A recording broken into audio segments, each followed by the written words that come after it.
welcome to another Looney Tunes review video. If you are new to the channel, make sure you subscribe to follow my journey to review all 1000 classic Looney Tunes shorts and give this video a like as well. So this is a review for Lumberjack Rabbit, and with me today to put on a pair of 3D glasses and enjoy the majesty of 3D are my good friends Kamden, Spies and Mark Arnold. Say hi guys.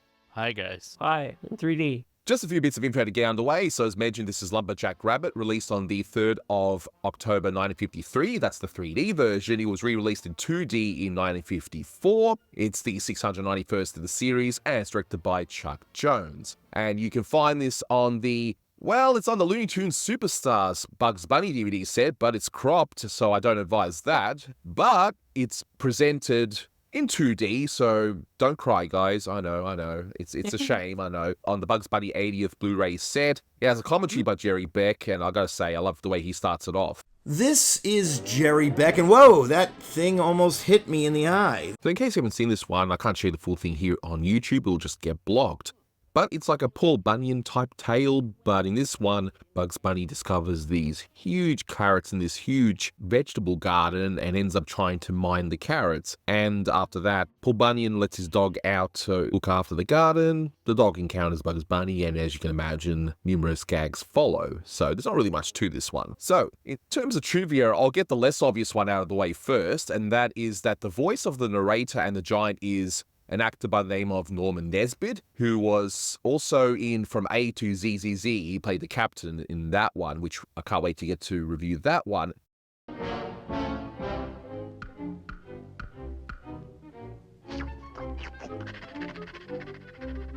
Keep an eye on those vegetables, boy.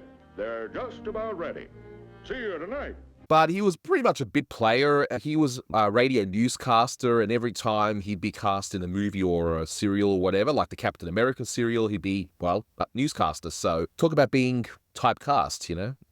So the obvious bit of trivia is the fact that this was released in 3D, and it is in fact the first and only 3D short by Warner Brothers in the golden age. According to a newspaper clipping, this premiered with the 3D WB feature The Moonlighter and another 3D short called Bandit Island. The House of Wax, which was just a remake of The Mystery of the Wax Museum with Fay Wray. I would recommend that movie, by the way. The House of Wax was made. It freaked out every one of the studio executives, especially Warner Brothers and Universal and Paramount, where they thought the 3D was going to go to the wayside. Repeatedly in film history, things have come in and it changed everything. They had to regroup everything. When the color came in, they had to regroup everything. When sound came in, of course, the whole studio system had to be reversed. And they wanted to be well ahead on 3 dimensions. Even though 3D had existed for decades before this. There are 3D films dating well before this film was made. For some reason, this film made a big impact on Hollywood moviegoers at the time, so they shut down all the studios to revamp how things would work. But there was another thing going on. Television. Yeah. Television was taking away the audiences for everything. Yeah. And so they had to come up with other things like this, 3D and widescreen, CinemaScope, Cinerama, VistaVision, Technoscope, Todd-AO, all that stuff. Hollywood, funnily enough, is trying desperately to solve the same issue today with streaming taking away a lot of people. It's like, oh, I'm not going to go to cinema. I'm not going to pay $100 for a family of 4. We'll just wait till it's on Disney+. Ironically, Yeah. the Hollywood movie response is, let's just get into the industry itself. So Hollywood seems to be always changing with changing technologies. But you're right, Kamden. Technology for 3D films did exist decades prior, and it was only in 1953 where it was like a quote-unquote golden age. It is considered the golden age of 3D film, Yeah. 1953 to 1954. If you have a 3D TV, I do not. But if you are one of the people who still have a 3D TV, congratulations, but I would recommend the set by the 3D Film Archive, the 3D Rarities, which has some 3D cartoons on it with commentaries and everything, including one has the Casper one and one has the Woody Woodpecker one. I actually still have a 3D TV around, so at least I can still watch all that stuff, which is good. I love 3D movies. I love the premise of 3D. I have tons of 3D comic books. I have the first Mighty Mouse one with the glasses. I actually have 2 copies of it. Yeah. I love it. Yeah, and if people are wondering why 3D failed, and Mark, you could perhaps elaborate further, but one of the reasons that I know of offhand is that it was very finicky. As I understand it, and correct me if I'm wrong, Mark, they had to run 2 projectors, one for left and one for right, and if it was out of sync in any way, the whole movie would have been stuffed up and the experience would have been completely ruined. Yeah, if you got a splice in one of them or the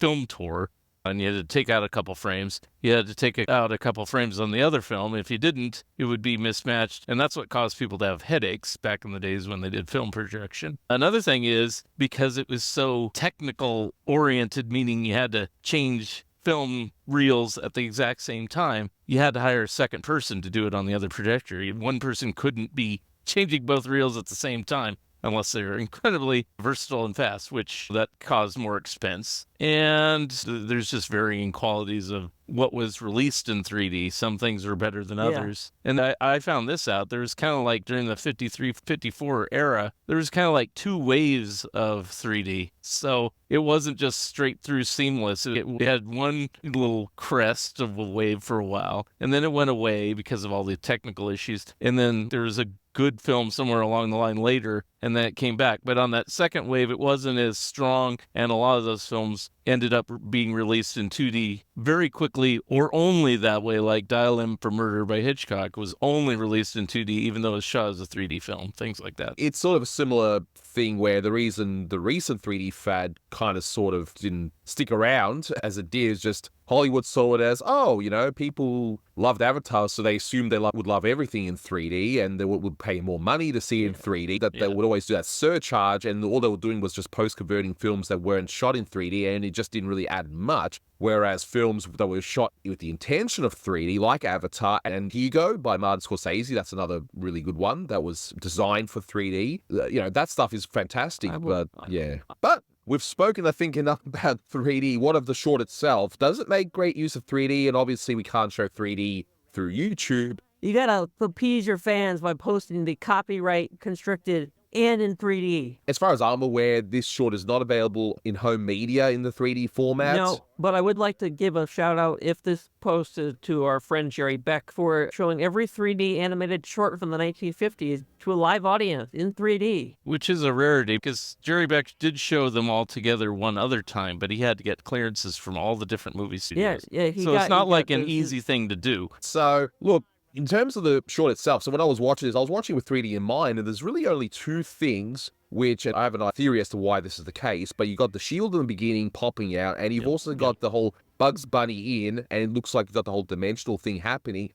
I think that this short was not really designed for 3D. This was just made in 2D, and then once all the changeover happened, it was just decided to make this one a 3D short, and then they just slapped the 3D stuff in the beginning and converted it. I have a semi-different theory. I think the studio closed for quite a while. In fact, Chuck Jones went to Disney. But the thing is that I think the studio was closed for so long that I think by the time the cartoon was finished and released, the 3D fad had ended. That would explain why they didn't bother converting more, perhaps, because I'm going to be re-looking at the short to come after this, so I'm curious to see if any of those could have worked in 3D. I used to think Beanstalk Bunny was in 3D. I used to think this before I got knowledgeable about these cartoons, because there's a lot of scenes that go along the Z-axis and come towards you, and just because Elmer's the giant and, you know, Bugs and Daffy are tiny, they made a lot of use of it, but I don't know if that was ever planned like a possible 3D comeback, but that came out in 55 though, so. And I think you might be onto something, because they were actually so far ahead in production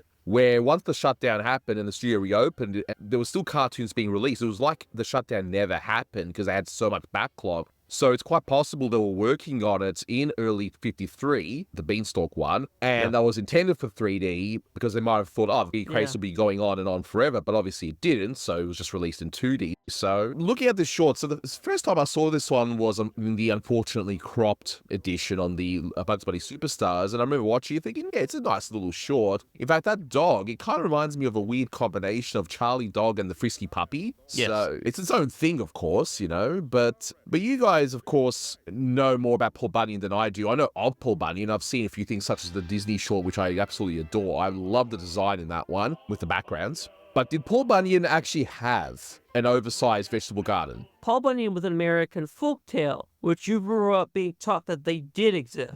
They called them tall tales. Tall tales. John Henry's another great example. Johnny Appleseed. George Washington cutting down a cherry tree was another one. Also Pecos Bill. all these Pecos Bill. lent them to animation quite well because of the exaggerated way they could act. There was Frawley, a mighty lumberjack at some point, and over the years it just got exaggerated by retelling his story. Whether he had the real name of Paul Bunyan or something else, he never had a dog. Babe the Ox, was not a dog. I don't know if there couldn't be copyright stuff on this, but maybe Chuck Jones decided to just take it a different direction to kind of make it his own for some reason. Now, this film came out before the Disney one, so I don't know if it's because Chuck Jones was trying to beat Disney to the punch, because I'm sure in animation circles, they know what each other's projects they were working on years before they came out, if they weren't announced to the public. So, getting back to the short, of course, we start off with Bugs. He's, happy-go-lucky, and in case anyone was wondering, he's singing the song The Blue-Tailed Fly, and according to the music cue sheet, it seems to be the only cue in this short, aside from, obviously, the What's Up Doc in the beginning.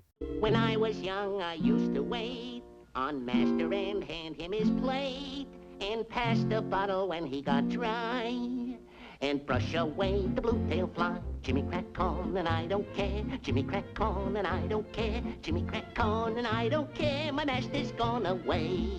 That song, Jimmy Crack Corn, has not the best history in the U.S., Yeah. I would say. Yeah, but it seems to be used a lot. It was even used recent as Futurama. I know that Bender sings that, so there you are. So yeah, problematic, but I'm not going to get into that, of course. But yeah, looking at this short, one thing I noticed, Chuck Jones seems to love exploring the theme of scale and size, because this is not the first giant short he did. He did one earlier on during his cute Disney phase. Yeah. Tom Thumb in Trouble. Correct. Is that the one you're thinking about? That's right. Yep, that's the one. And it just seems like he's always doing these. And again, he'll do the Beanstalk one. Yeah. Plays well for animation. But Jones seems to really enjoy the whole thing regarding scale and that. And putting aside the question of would he actually have oversized vegetables or not, I love the scale of it. I love the backgrounds in this. It's fantastic. It's not hyper stylized, which is what Jones would get it sometimes, but stylized enough, I would say. I think the opening is almost, in 2D, I think the opening is almost distracting, so I think it feels like it takes a long time to get started. Well, it's never been one of my favorite cartoons. I always found it kind of slow-paced. Lumbering, to put it to... Lovely. Lumbering Jackrabbit. Yes, I do agree. Thankfully, at least this has a lot to like about it, and I do like the design of Paul Bunyan in this one, how he even has his grandfather clock pocket watch, which, okay, it's a nice little touch. I do like that. I think it would have been a more fun cartoon if they used Paul Bunyan more than the dog. Yeah. Well, Jones did kind of sort of revisit that idea with Elmer being the giant in the Beanstalk one. Maybe he saw that he would have done it that way, decided to do it that way in the other short with Elmer instead. Yeah, that's what I was thinking. It's like, how can I make this one better? Because I'm sure they commonly did that, which is why you get a number of shorts in a similar series which seem to have the exact same plot. I'm sure there are times where they just said, that came off pretty good, but I think I can do it better. I have to ask, is this dog anthropomorphic or not? Because in the beginning, he acts kind of like the dog with Quad Cat. The Frisky Puppy. He didn't have a name. Yeah, that's his name? Oh. The Frisky Puppy, that's it. But then he's also like very, very sentient in the end because he shoots guns and he's got all sorts of different stuff. So yeah, and I got to ask you guys though, obviously Bugs is all happy, he discovers these giant carrots and he decides he's going to now mine the carrots, and you got to wonder where he got all those mine carts and the rails and all that. Cartoon logic. Yeah. Yes, you're overthinking. Don't worry about it. Overthinking it. No. Yes. No, I'm not. We got to think of the logic here. How did he do it? No, I'm kidding. Yes, it is overthinking. I actually think it's funny because of that, because you wonder, wait a minute, how on earth? Yeah, anyway. And those mine carts aren't light. Sometimes the humor does come out of illogic. Exactly, and I just love that. It is absolutely hilarious. So eventually, Bugs encounters the dog. So Smidgens is named, and you have to wonder, of course, how Paul Bunyan actually made that dog tag as well. But anyway, apparently Smidgens 4,600 tons. So. Jeez. That's pretty heavy, 124 foot as well, which I have no idea what that means, given that we use the metric system, the tool of the devil, where I am. But in any case, we know that he's big and we know that he's heavy, so it doesn't actually matter. But I like how, and this just shows the stuff that they'll eventually stop doing because of budgetary reasons, but you got one shot that only lasts for like 2 seconds or something that would have taken a while to paint, and that's that view where Bugs looks down, realizing, oh crap, I'm high up now. Like, stuff like that, you're going to see less and less of as the budgets get tightened, especially after the reopening of the studio the following year. Great shot, by the way. I'll say that my favorite line in this short is probably, I'll be scared later. Right now, I'm too mad. It's just ridiculous, that line. I'll be scared later. Right now, I'm too mad. All right, buddy, what's the idea of grabbing my carrot mine? Why, I ought to let you have it. We get a whole bunch of nice animation of Bugs threatening the dog, and he's just trying to, I don't know what he was hoping to achieve with all that, but anyway, you know, it's still nice animation regardless. I do like the scene that we see following on the whole thing where Bugs is mad and he's threatening the dog, and that how he actually goes inside the dog itself, shutting his eye, which was kind of bizarre, but anyway. We got some nice dog animation, and I guess that's another highlight here, especially towards the end, when the dog's getting the back rub and all that. Jones clearly loved his dogs. I mean, he seems to, whenever he has a dog, he always seems to love to focus on the animation and just the illusion of life that, yeah, it's a cartoon dog, but still needs to come across as a dog. Later on, we see a bit of a chase, and apparently the worms also giant here. I mean, maybe that's why they got giant vegetables, you know? They got giant worms to, you know, fix up a lot of the soil in the air. I don't know. Overthinking it, guys. I know. Yeah. I know. So we get a little dad joke, you know, what a nosy character. While Smidgen's nose is in the hole that Bugs is hiding out in, and he uses a giant feather. I'd hate to see the bird that came from, but anyway. And if you want to slow-mo something really good, the animation of that sneeze. That's a really good one to do. So Bugs then conveniently gets sneezed into the house. Again, you know, really conveniently, and into a moose call that somehow Smidgen knew he landed in, but whatever, we just go with it, of course. And it leads to the moose gag. It's absolutely hilarious.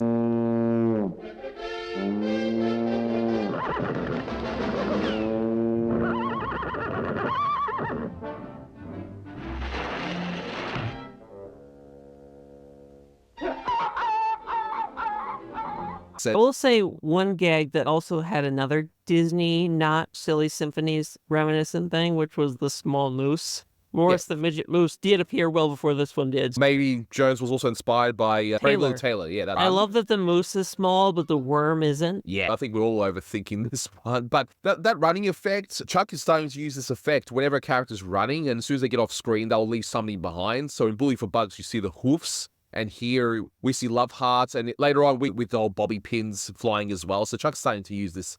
But the moose's reaction to the dog and why the moose sounds like a dog, I don't know. But that gave me a big chuckle. So Bugs ends up going into a gun, which I'm assuming this scene would have been cut from kids' television. I don't know, because they didn't show this one very much, as memory serves on the Bugs Bunny Roadrunner show.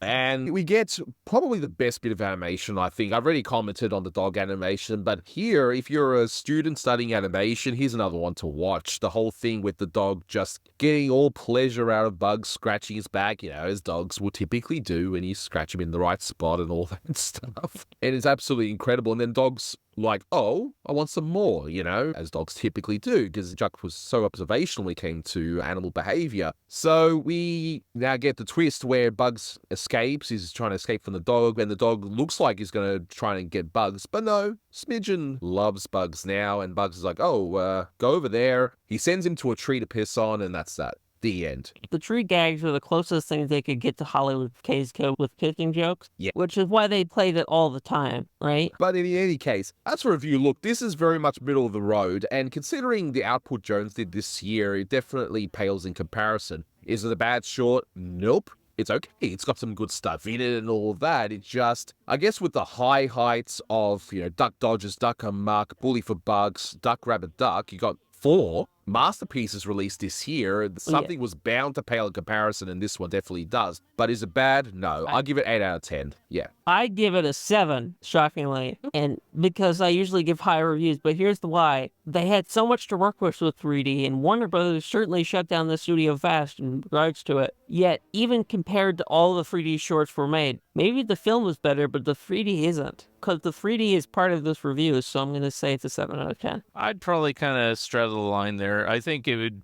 be an 8 if I could actually see it in 3D, because even that little bitty bit at the front where the shield goes off into the screen into your face, is a good effect. I'd just like to see it in 3D. And the other things I like about it is just because of Jones's attention to scale with the tiny Bugs Bunny and the giant dog, things like that. So yeah, 7 if it's flat, 8 if it's 3D. Yeah, so it's just your run-of-the-mill Jones short, but there's nothing wrong with that. But in any case, that'll do it for this review. Thank you so much for listening, guys, and until next time, take care. Hey, Rover! Look! Look!